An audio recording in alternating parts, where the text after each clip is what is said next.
ముఖ్యమంత్రి గారు చెప్పాలి.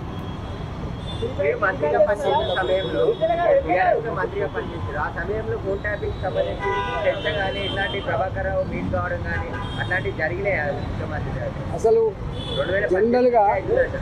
జనరల్గా ఇంటెలిజెన్స్ వ్యవస్థ కానీ ఎస్ఐబి కానీ ఈ రెండు చాలా కాన్ఫిడెన్షియల్గా పనిచేయాల్సిన డిపార్ట్మెంట్.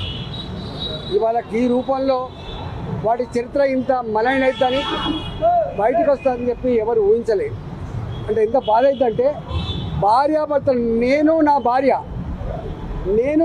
ఇద్దరం మాట్లాడుకునే సంభాషణ కూడా ఇంటుంది. అంటే ఎంత నీచానికి ఒడిగట్టిండు వీళ్ళు, ఎంత నీచానికి ఒడిగట్టిండు. ఇక ఇంతకంటే దుర్మార్గం ఏముంటుంది? ఒకవేళ ఈ ప్రభుత్వానికి దమ్ము లేకపోతే, ఈ ప్రభుత్వానికి నిజాయితీ లేకపోతే మేమున్నాం, సిబిఐకి అప్పచెప్పండి. ఎక్కడ ఏం జరిగిందో, ఎవరు దీంట్లో బాధ్యులో, ఎవరు దోషులో, వాడు ఎంతటి వారైనా పనిష్మెంట్ చేయగలిగే సత్తా సిబిఐకి ఉందని చెప్పి మేము డిమాండ్ చేస్తున్నాం.